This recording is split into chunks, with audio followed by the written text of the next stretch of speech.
40 साल का बहुत इंपॉर्टेंट हिस्सा है इंसान की जिंदगी। कभी गौर कर लेना, कभी तजर्बा कर लेना, इंसान अपनी बुरी आदतों को अगर 40 साल के पहले कंट्रोल नहीं कर पाया तो 40 साल के बाद कंट्रोल करना बहुत मुश्किल है। मैंने ऐसे भी लोगों को देखा है, आज 50-50 साल के हो गए हैं और अपने से बहुत छोटी उम्र की लड़कियों के साथ वो जो है चैटिंग कर रहे हैं और उनके साथ ताल्लुकात बना रहे हैं। ये गंदी आदत एक 18 साल का नौजवान लड़का अगर ये काम करता है तो चलो हमको ये समझ में आता है ये बिगड़ गया, ये बहक गया, ये भटक गया।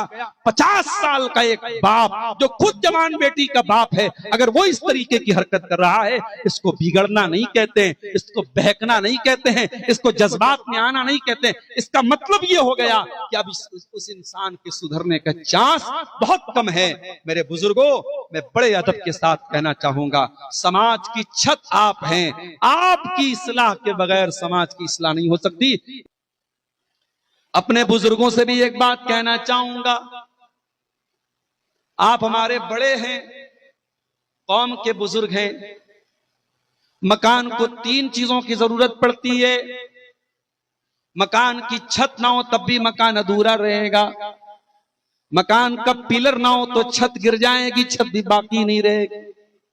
पिलर बहुत मजबूत हो, छत बहुत अच्छी हो, बुनियाद अगर कमजोर हो जाए तब भी मकान गिर जाएगा।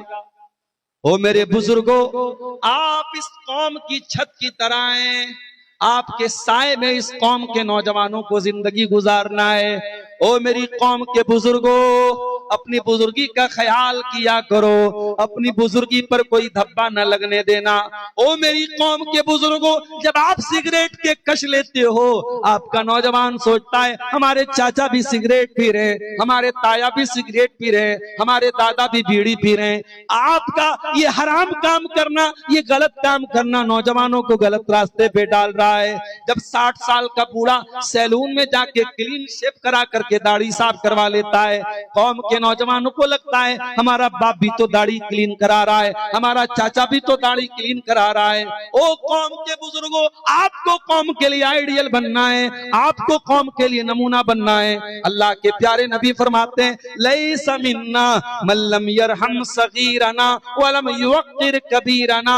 वो इंसान हम में से नहीं है जो छोटों पर प्यार न करे और बड़ों का सम्मान न करे। ओ मेरी कौम के बुजुर्गों, अपने आप को सम्मान के लायक बनाओ, अपने आप को ऐसा बुजुर्ग बनाओ कि कौम के लोग आपको आइडियल बनाए। आज माफ करना, आज अजीब हालात हैं कौम के। आज बहुत सारे स्कैंडल और बहुत सारे कांड समाज में बड़े बुजुर्गों की तरफ से भी पेश आने लगे।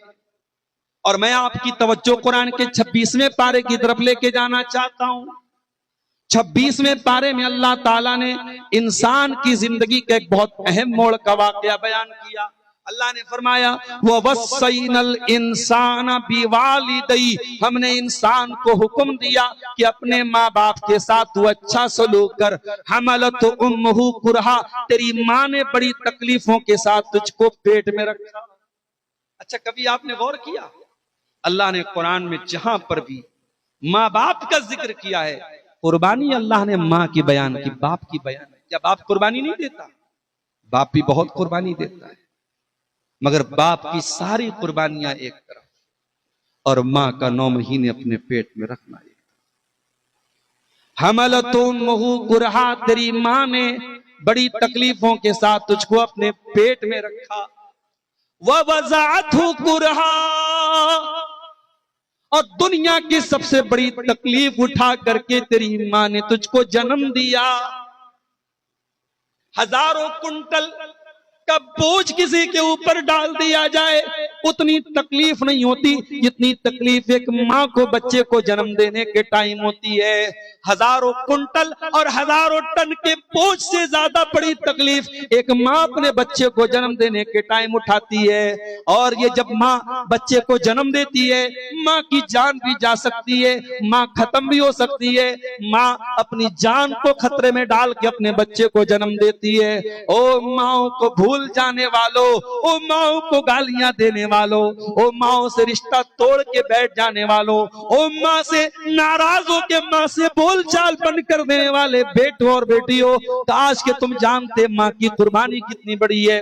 फरमाया हमलतु उम्मुहु कुरहा, तेरी माँ ने बड़ी तकलीफों के साथ तुझको अपने पेट में रखा, व वज़अतहु कुरहा, और बड़ी तकलीफों के साथ तुझको जन्म दिया, व हमलुहु व फिसालुहु सलासून शहरा, और 30 महीने का पीरियड तुझे पैदा करने में और तुझे दूध पिलाने में लगा। दूध पिलाने की मैक्सिमम पीरियड जो इस्लाम बताता है वो 2 साल है। 2 साल में 24 महीने होते हैं, और अल्लाह ने यहाँ हमल का पीरियड और दूध पिलाने का पीरियड 30 महीने का बताया। इसका मतलब कि प्रेगनेंसी की मिनिमम मुद्दत 6 महीने की है। अगर 6 महीने का बच्चा पैदा होता है तो इस्लाम की नजर में कोई मसला नहीं है, 6 महीने का बच्चा ठीक है, वो उसी बाप का माना जाएगा जिस बाप के साथ औरत रहती है। फरमाया उस बच्चे के माँ के पेट में रहने का टाइम और बच्चे को दूध पिलाने का टाइम 30 महीने का है। हत्ता इज़ा बलगा अशुद्धहु, वो बच्चा कमजोर पैदा हुआ था फिर जवान हो गया। हत्ता इज़ा बलगा अशुद्धहु, ताकतवर बन गया। वह बलगा 40 सनतन, और 40 साल का हो गया। 40 साल इंसान की जिंदगी का बहुत अहम मोड़ है मेरे प्यारे साथियों। इस उम्मत की एवरेज उम्र जो अल्लाह के नबी ने बताई है 60 से 70 साल इस उम्मत की एवरेज उम्र है। उस लिहाज से देखो तो जब इंसान 40 साल का होता है तो अब यहां से जिंदगी ढलान पे आ चुकी है। अब जिंदगी का 2/3 हिस्सा गुजर चुका है, अब 1/3 हिस्सा बाकी है। अब जिंदगी की शाम हो चुकी है, अब सूरज डूबने वाला है। अल्लाह ने फरमाया हत्ता इज़ा बलगा अशुद्धहु, जब इंसान ताकत की उम्र को पहुंच जाए, वह बलगा 40 सनतन, और 40 साल का हो जाए। काला, तो इंसान को ये दुआ पढ़नी चाहिए, रब्बी औज़िनी अन अशकुरा नेमतकल्लती अनअमता अलैया। ऐ अल्लाह, मैं 40 साल का हो चुका, मैं बाप भी बन चुका, मैं शौहर भी बन चुका, मैं पैसा भी कमा चुका। ऐ अल्लाह, मैं जिंदगी के उस मोड़ पे पहुंच चुका हूँ, जो हासिल करना था वो हासिल कर चुका, जो पाना था वो पा चुका। ऐ अल्लाह, तू मुझे तौफीक दे कि अब मैं तेरी नेमतों का शुक्रिया अदा करूं, जो नेमतें तूने मुझको दी, वह अला वालिदैया, और मेरे माँ बाप। देखो 40 साल का होने के बाद माँ बाप की याद ऑटोमेटिक आ जाए, क्योंकि जो 40 साल का हो गया है वो खुद बाप बन चुका होगा, वो औरत माँ बन चुकी होगी। 40 साल की उम्र में आमतौर से लोग माँ बन चुकी हैं, बाप बन चुके हैं। तो माँ क्या होती है, बाप क्या होते हैं, उनकी कुर्बानी क्या होती है, अब इंसान को सब समझ में। अल्लाह कितनी प्यारी दुआ सिखा रहा है। जितने लोग 40 साल के ऊपर के वो ये दुआ याद कर लें, और अगर ये YouTube पर भी जाएगी, तकरीरें रिकॉर्ड हो रही हैं, बाद में वीडियो में से सुन लेना, और फिर भी ना समझ में आए तो कुरान का 26वां पारा खोल लेना। सूरह अहकाफ में बिल्कुल शुरू में 26वें पारे में ये दुआ आपको मिल जाएगी। रब्बी औज़िनी, ऐ अल्लाह, ऐ मेरे परवरदिगार, तू मुझे तौफीक दे अन अशकुरा नेमतकल्लती अनअमता अलैया, कि मैं तेरी नेमतों का शुक्रिया अदा करूं, जो नेमतें तूने मुझको दी हैं, व अला वालिदैया, और जो नेमतें तूने मेरे माँ बाप को दी हैं, व अन आमला सालिहन तर्दा, और ऐ अल्लाह, तू मुझे तौफीक दे कि मैं ऐसा नेक अमल करूं जिससे तू राजी हो जाए। सिर्फ नेक अमल नहीं, ऐसा नेक अमल जिससे तू राजी। पता ये चला कि सिर्फ नेकी करने से काम नहीं चलेगा। नेकी करो तो उस तरीके की नेकी करो जो नेकी अल्लाह ताला को पसंद है। रोजा रखो तो उस तरीके पर रखो जो तरीका नबी ने सिखाया। हम ईद की नमाज पढ़ के आए, हमने अल्लाहु अकबर कह करके हाथ बांधा, हमने दुआएं सना पढ़ी, उसके बाद इमाम ने कहा अल्लाहु अकबर अल्लाहु अकबर अल्लाहु अकबर। पहली रकात में इमाम साहब ने 7 मरतबा जायद तकबीर कही, दूसरी रकात में इमाम साहब ने 5 मरतबा जायद तकबीर कही। इमाम साहब ये नया तरीका कहां से ले आए आप? जनाजे में तो आपने 12 तकबीरें नहीं पढ़ी, आम नमाजों में तो आपने 12 तकबीरें नहीं पढ़ी, आपने ईद की नमाज में 12 तकबीरें क्यों पढ़ी? इमाम साहब जवाब देंगे ये रसूल का तरीका था। हम ईद की नमाज पढ़ के आए, हमने रसूल के तरीके पर ईद की नमाज पढ़ी। हम ईदगाह में पहुंचे, 7 बजे ईद की नमाज का टाइम था। हम 6 बजे ईदगाह में पहुंच गए। 1 घंटे का टाइम था। मस्जिद में जुमा के दिन पहुंच जाते थे, 2-2 रकात करके नमाज पढ़ते थे। हम ईदगाह में पहुंचे, 1 घंटे का टाइम था। हम आगे बढ़े, नमाज पढ़ने जाने लगे। मौलवी साहब ने हाथ पकड़ा, क्या कर रहा है? मौलवी साहब टाइम बहुत है, 1 घंटे का टाइम है, नमाज पढ़ने जा रहा हूं। मौलवी साहब कहते हैं नहीं भाई, ईद की नमाज के पहले कोई नमाज नहीं है, ईद की नमाज के बाद कोई नमाज नहीं है। मौलवी साहब मैं नमाज ही तो पढ़ने जा रहा हूँ, शराब तो पीने नहीं जा रहा हूँ, ज़िना तो करने नहीं जा रहा हूँ, हराम काम तो करने नहीं जा रहा हूँ। मौलवी साहब आपको बताएंगे नहीं मेरे भाई, नमाज बहुत अच्छा अमल है, मगर यहाँ जो तू नमाज पढ़ने जा रहा है, ईदगाह के अंदर कोई और नमाज पढ़ने का सबूत इस मौके पर नहीं है। ईद के दिन ईद की नमाज के अलावा कोई नमाज नहीं पढ़ी जाएगी। इसका मतलब ये हुआ कि अमल वही चलेगा जिस अमल के ऊपर अल्लाह और उसके रसूल की मुहर होगी। आप अपनी मर्जी से अमल नहीं कर सकते। शव्वाल के 6 रोजे अल्लाह के नबी ने फरमाया, जो रमजान का रोजा रखता है और शव्वाल का 6 रोजा रखता है, उसको जिंदगी भर रोजा रखने का सवाब मिलता है। ये 6 रोजे कब रखेंगे हम? ये ईद के नेक्स्ट डे से हम रख सकते हैं। जैसे कल ईद थी तो आज से हम ये रोजा रख सकते थे, और आज नहीं रख पाए तो कोई मसला नहीं, हम पूरे शव्वाल में कभी भी रख सकते हैं। ईद के दिन हम नहीं रखेंगे। एक आदमी आता है, अब्दुल गफ्फार साहब आपने तकरीर में बोला डोकाडी में ईद के दिन रोजा नहीं रखना है, ऐसा क्यों बोला आपने? रोजा तो बहुत अच्छी इबादत है, हमें रोजा रखने से क्यों मना कर रहे हैं आप? मेरे भाई, रोजा बहुत अच्छी इबादत है, मगर ईद के दिन रोजा रखने से अल्लाह के नबी ने मना किया है। आपने फरमाया अय्याम अक्लिन व शुर्बिन, ईद का दिन खाने का दिन है, पीने का दिन है, ईद के दिन आप रोजा नहीं रख सकते। पता ये चला कि इबादत वो नहीं है जिसे अब्दुल गफ्फार साहब इबादत कहे, इबादत वो नहीं है जिसे शेख कौसर फैजी साहब इबादत कहे, इबादत वो नहीं है जिसे शेख मिराज रब्बानी साहब इबादत कहे, इबादत वो है जिसे रब का कुरान इबादत कहे और जिसे जनाब मोहम्मद रसूलुल्लाह की हदीसें इबादत कहें। इसीलिए जब इंसान 40 साल का हो गया है, अल्लाह से क्या दुआ कर रहा है? वअन आमला सालिहन तरदा, ऐ अल्लाह तू मुझे ऐसा नेक अमल करने की तौफीक दे जिस नेक अमल से तू राजी होता है। व अस्लिह ली फी ज़ुर्रियती, और ऐ अल्लाह तो मेरी औलाद की इस्लाह कर दे, मेरी औलाद को सुधार दे, मेरी औलाद को सही कर दे। कितने लोगों को ये दुआ याद है? औलाद के कैरियर की चिंता सबको, औलाद पढ़ लिख करके काबिल बन जाए, माँ बाप का सहारा बन जाए, बच्चों का भविष्य अच्छा बन जाए, इस बात की चिंता तो सबको है, मगर औलाद दीनदार बन जाए इसकी चिंता कितने लोगों को है मेरे साथ। ईद का दिन जब आ गया, मस्जिद में आप ईद के दिन जोहर की नमाज में आए, गांव के ज्यादातर लोग ईद के दिन सो रहे थे, आप मस्जिद में आए, आप जोहर की नमाज में मस्जिद में आए, आपने देखा आपका बेटा पहली सफ में बैठा हुआ है, आपका दिल बाग बाग हो गया। अय अल्लाह, बड़ा प्यारा बच्चा तूने मुझको दे दिया है। अय अल्लाह, और बच्चे तो ईद के दिन खेल रहे हैं, कूद रहे हैं, घूम रहे हैं, फिर रहे हैं, मेरा बच्चा ईद के दिन भी फजर की नमाज पढ़ने आ रहा है।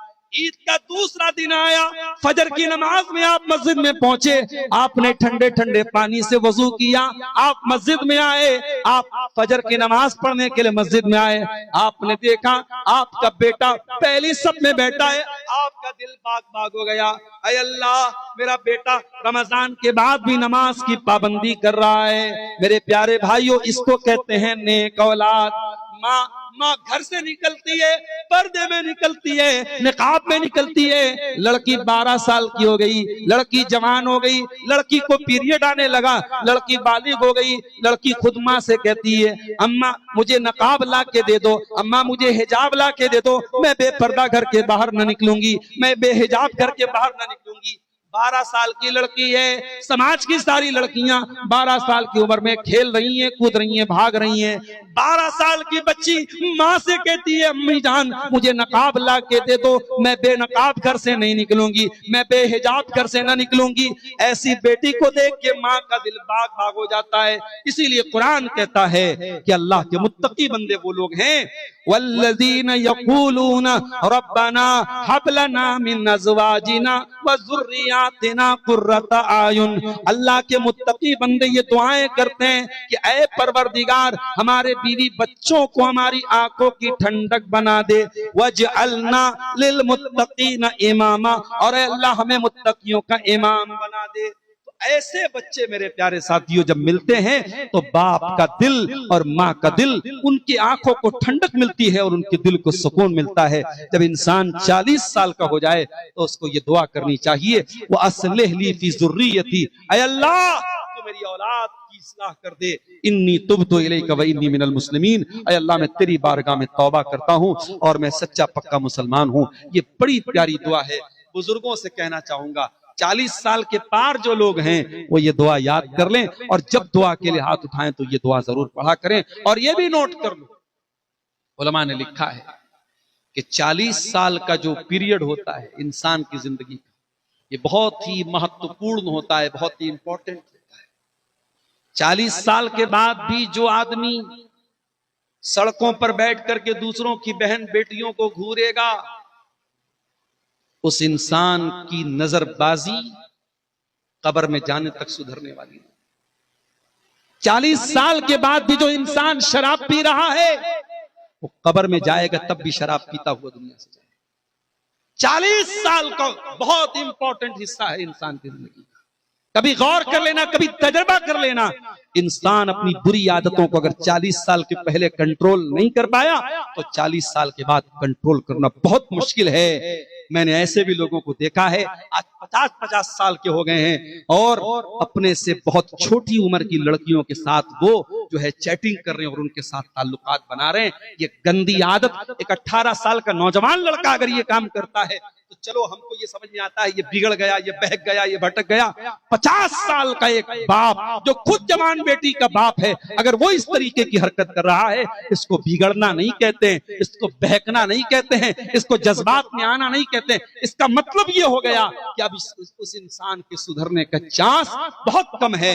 मेरे बुजुर्गों, मैं बड़े अदब के साथ कहना चाहूंगा, समाज की छत आप हैं, आपकी इस्लाह के बगैर समाज की इस्लाह नहीं हो सकती।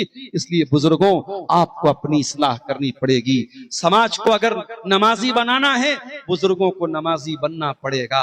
अगर समाज को दीनदार बनाना है, बुजुर्गों को दीनदार बनना पड़ेगा। समाज को अगर शराब से दूर करना है, बुजुर्गों को हर तरीके के नशे से दूर होना पड़ेगा। जवान बच्चियों को अगर पर्दा वाला बनाना है तो 40-50 साल की औरतों को भी मुकम्मल पर्दे वाला बनना पड़ेगा। मेरी प्यारी माँ और बहनों, भी मैं आपकी तरफ भी आ रहा हूँ, मैं घड़ी भी देख रहा हूँ, तकरीबन 1 घंटा मेरा पूरा होने वाला है और मुझे इस बात का भी एहसास है कि प्रोग्राम को 3 बजे के पहले समेट भी देना है, क्योंकि कल भी आपको जागना है, कल भी मुझे तकरीर करना है। तो बुजुर्गों से ये गुजारिश करता हूँ, आप इस समाज की छत की तरह हैं, आप अगर गिर गए तो समाज गिर जाएगा। इसलिए बुजुर्गों, आप अपने आप को संभाल लीजिए। नौजवानों से एक बात